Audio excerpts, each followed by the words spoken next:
Bienvenidos todos a clase de Huyang, español nivel C2.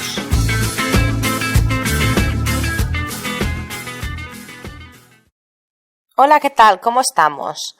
En esta unidad vamos a estudiar un poquito la cuestión de los prefijos y los sufijos de origen latino. Vamos a hacer sobre todo léxico, formación de palabras y historia de la lengua. Y lo vamos a hacer a partir de un texto sobre un libro de lingüística, y veremos algunas palabras complicadas, no muchas, y después os explicaré un poco la cuestión de los prefijos y los sufijos de origen latino, de origen románico. ¿De acuerdo? Pues empezamos a ello. Empiezo leyendo el texto a la de 3. 1, 2 y 3. La lengua latina en el español, presencia e influencia. El libro que ponemos a circulación se titula El uso de la lengua latina, escrito por el profesor Luis Federico Cruz. Ya en el año 2001, Cruz había publicado un libro de naturaleza similar con el título de El latín, su presencia en el habla castellana.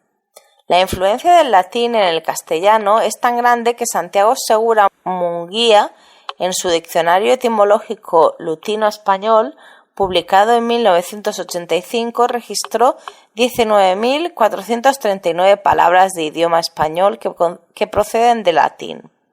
En esta época del Imperio Romano había un latín literario y un latín vulgar.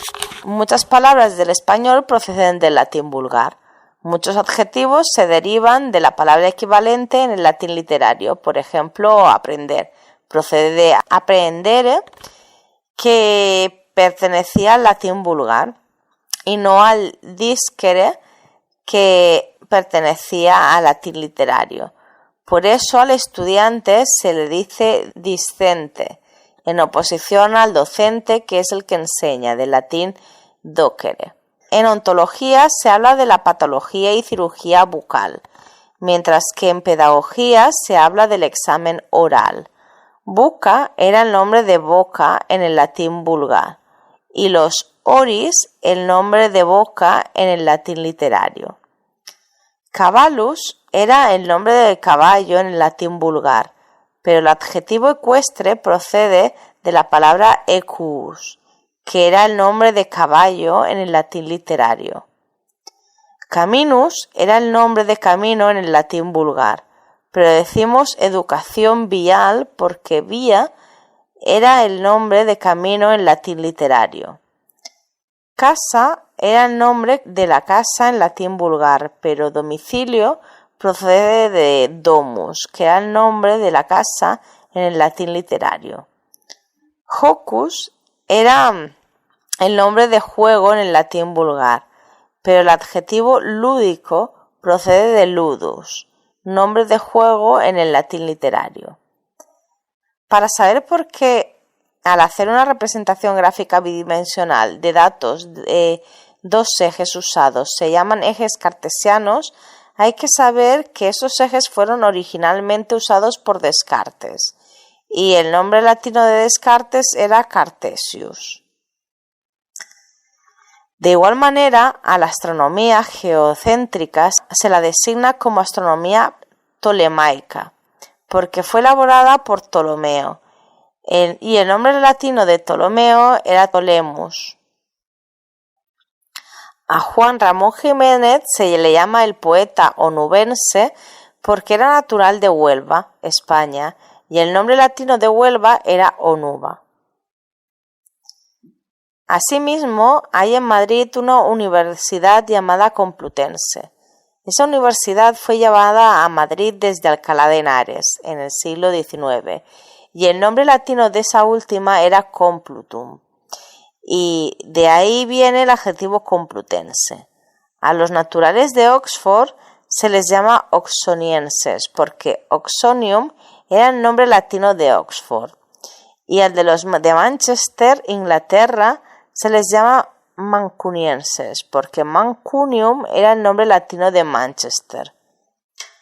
Los casos anteriores constituyen ejemplos de palabras del español cotidiano que tienen su origen en el latín. Los grandes poetas de la lengua latina, Ovidio, Virgilio y Horacio, nos legaron versos que hoy se repiten en latín como un recurso lingüístico universal de la humanidad. Y el derecho romano inundó en el mundo jurídico con centenares de expresiones latinas que los abogados utilizan como un recurso habitual de su retórica jurídica. Víctor José Redó Llorente, en su Diccionario de Expresiones y Frases Latinas, incluye 9.366 expresiones y frases latinas organizadas por el orden alfabético de su comienzo y acompañadas de una identificación de sus respectivas fuentes. Las 339 páginas del libro El uso de la lengua latina, del profesor Luis Federico Cruz, se distribuyen en 7 partes temáticas. En la primera parte, el autor habla brevemente de los orígenes y la expansión del latín, su desintegración y la formación de nuevas lenguas, y la relación del latín con el castellano. La segunda parte ofrece algunos conocimientos indispensables sobre la lengua latina. La tercera parte, además de incluir casi un centenar de palabras y expresiones latinas usadas en español, recoge aproximadamente 300 palabras y expresiones latinas distribuidas en antropología, ciencias naturales, deportes, derecho, economía, filosofía, investigación bibliográfica, medicina, política, religión y el lenguaje de los títulos y honores académicos. La cuarta parte incluye los lemas en latín de centros educativos y culturales dominicanos que llevan nombres en latín, las inscripciones latinas en monumentos, templos y otras edificaciones, los escudos episcopales dominicanos, los lemas en latín de las congregaciones religiosas que tienen presencia en República Dominicana y las inscripciones latinas en escudos de países relacionados con el nuestro. La quinta parte incluye los títulos latinos de las bulas pontificias referentes a Santo Domingo, de 14 encíclicas y de publicaciones periódicas, tales como revistas, boletines y periódicos. La sexta parte contiene los nombres latinos en plazas y comercios, la presencia de latín en las artes plásticas dominicanas y la denominación latina de las constelaciones del zodiaco. La sexta y última parte del libro expone a modo de inventario desde el siglo XVI hasta el presente todos los escritores insulares que en mayor o menor grado usaron el latín en sus escritos. Luego hace una exposición de todos los libros dominicanos escritos en latín, de las portadas de libros dominicanos con títulos en latín y las portadas de los pocos libros sobre el latín publicados en el país. El uso de la lengua latina del profesor Luis Federico Cruz constituye el fruto del esfuerzo de muchos años de investigación sobre la presencia e influencia de la lengua latina en el idioma castellano y de un modo particular en las instituciones educativas, culturales y religiosas dominicanas. Esta obra llena un vacío en la bibliografía nacional y su gran utilidad solo puede ser comprobada a través de la frecuencia con que profesores, estudiantes, profesionales y lectores en general encontrarán en ella una respuesta accesible, rápida a dudas e inquietudes que son comunes en la lectura y escritura del español. Solo me resta felicitar al profesor Luis Federico Cruz por el esfuerzo de escribir tan importante libro, a la editora Generatio Nova por iniciar con esta obra su colección Obras Humanísticas y recomendar al pueblo en general la consulta diaria de este libro, con la seguridad de que nunca olvidarán esta recomendación. Pues bien, ya hemos acabado el texto. Os voy a dar un tiempo para que volváis a escucharlo o releerlo y hagáis el ejercicio de comprensión lectora, ¿de acuerdo? Pues vamos a ello. Cuando estéis le dais al play y yo os doy la explicación del vocabulario y de la gramática. Venga, hasta luego.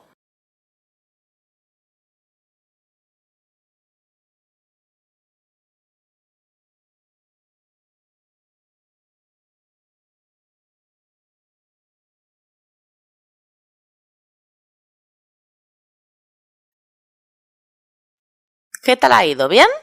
Bueno, supongo que sí, tampoco era súper complicado el texto. Hay poquitas palabras que he señalado porque el resto era bastante fácil. Como habéis visto, el texto habla sobre la publicación de un libro sobre la influencia del latín en el español. Sabéis que el español es una lengua románica proveniente del latín y, como no, tiene que estar altamente influido por esta lengua.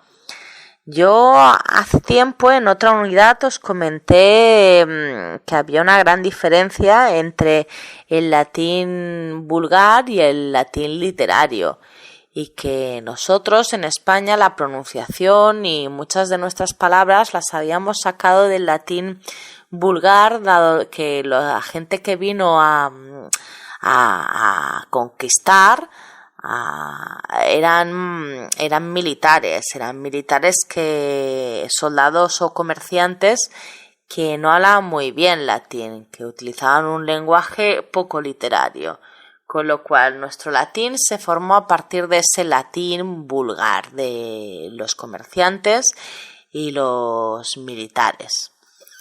Pero es verdad que se han organizado muchísimos cultismos a partir del latín literario.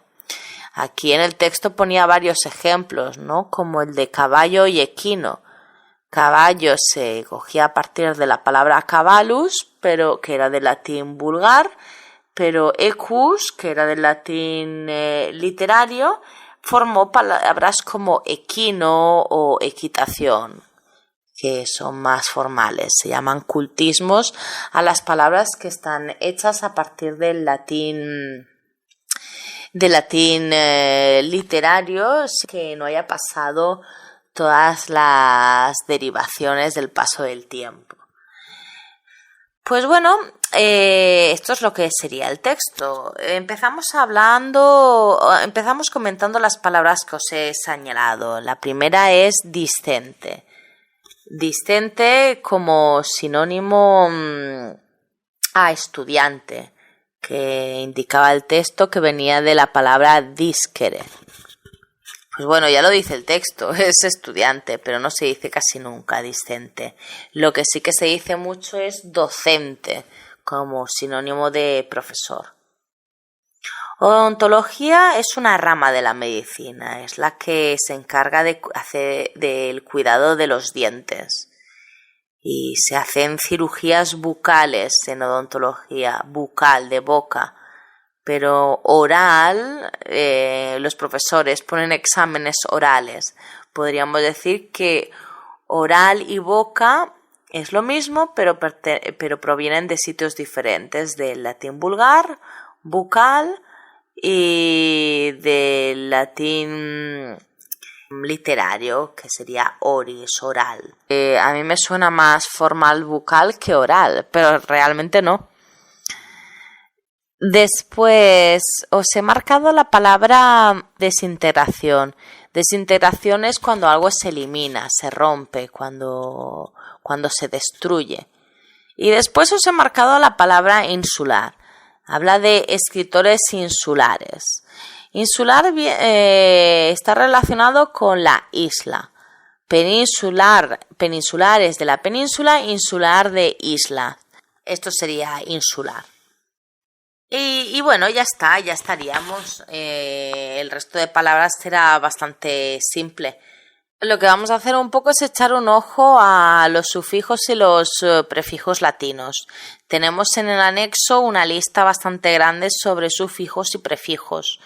Yo no voy a comentarlos todos porque los tenéis escritos, pero bueno, voy a comentar los que consideré más destacables, ¿no? Tenemos, por ejemplo, el sufijo ez, que indica cualidad de, por ejemplo, palabras como madurez o tez, solidez, acidez, brillantez o niñez. Reflejan esto, cualidad de algo. Si yo digo que alguien habla con solidez, es que habla con esta cualidad, con cualidad sólida, por ejemplo. O, por ejemplo, el sufijo forme, que significa con apariencia de o con forma de. Si yo digo que alguien es deforme, es que no tiene una forma regular. O si yo digo que hablo de un cuerpo espongiforme, es con forma de esponja. O cruciforme con forma de cruz. O diversiforme, que presenta múltiples formas. O, por ejemplo, yo qué sé, arboriforme con forma de árbol, aeroforme parecido al aire. Pues tiene este significado el forme. O el sufijo triz para hacer el femenino, como institutriz, actriz, embajatriz, emperatriz. Por ejemplo, tutriz es la versión femenina de tutor. O dominatriz, la versión femenina de dominador, etcétera, etcétera. O el sufijo cida, que significa que mata. Yo puedo hablar de que una persona es un homicida, ¿no? O sea, un asesino, alguien que ha matado a una persona. O puedo hablar de que necesito comprar un bactericida, o sea, un spray, un producto para para matar las bacterias. O un insecticida para matar los insectos. Puedo hablar de infanticida, una persona que mata a un niño. O un magnicida, una persona que asesina a una persona muy importante. Parricida, que mata a su padre o madre o hijo. Raticida, que mata a ratas, por ejemplo. Feminicida, que mata a mujeres. Suicidas, que se quita la vida él mismo, ¿no? O se la quita voluntariamente, etcétera, etcétera. O el sufijo voro, que es que come. Por ejemplo, omnívoro es una persona que come de todo, ¿no? Omni en latín significa todo. Nosotros los humanos somos omnívoros. Pero puedo hablar de carnívoro, que se alimenta de carne. O frugitívoro, que se alimenta de frutos y de plantas. O piscívoro, que se alimenta de peces. O granívoro, que se alimenta de granos, etcétera, etcétera. En cuanto a prefijos de origen latino, pues tampoco las vamos a hacer todos porque tenéis toda la lista, ¿no? Vosotros. Pero, por ejemplo, tenemos el prefijo bis, que significa doble. Por ejemplo, bifurcación, bifurcar, ¿no? Dos caminos se duplican. O bisabuela, dos veces abuela. O una persona bipolar, ¿no? Que tiene dos polos. Persona bilingüe, por ejemplo, que habla dos lenguas. O una visión bidimensional, que se ve en dos dimensiones, etc. También podemos ver prefijos, por ejemplo, otro ejemplo de prefijos sería, por ejemplo, el im o in o i, que significa no. Por ejemplo, ilegal, no legal, irresponsable, no responsable, imprescindible, no prescindible, infrecuente, no frecuente, etcétera, etcétera. O, por ejemplo, tenemos otro prefijo, el re, que significa repetir. Por ejemplo, recaer, caer otra vez, o repoblar, volver a poblar, reelegir, elegir de nuevo, recargar, volver a cargar, reproducir, producir de nuevo, renombrar, volver a dar un nombre, etc. O, por ejemplo, prefijos como omni, que abarca todo, que está presente en todas partes. Por ejemplo, omnívoro, que ya habíamos dicho antes, ¿no? Que come todo tipo de alimentos. o omnipresente, que está presente en todas partes, o omnipotente, que todo lo puede, o omnisciente, que posee la sabiduría de todo. Por ejemplo, podemos hablar de un narrador en una novela, un narrador omnisciente, o sea, un narrador que lo sabe todo.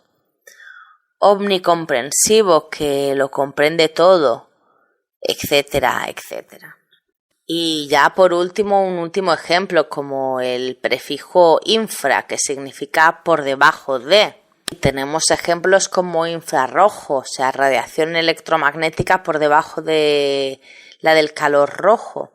O infrasonido, sonido de frecuencia menor a la que se puede oír. O inframundo, ambiente social de miseria. O infrahumano, inferior a las condiciones de vida humanas. Infravalorar, atribuir algo a alguien un valor inferior al real. O infrautilizar, aprovechamiento inferior al potencial que tiene, ¿no? Un instrumento. Pues bueno, como veis, la lengua española está llena de prefijos y sufijos latinos. La formación de palabras es básicamente latina.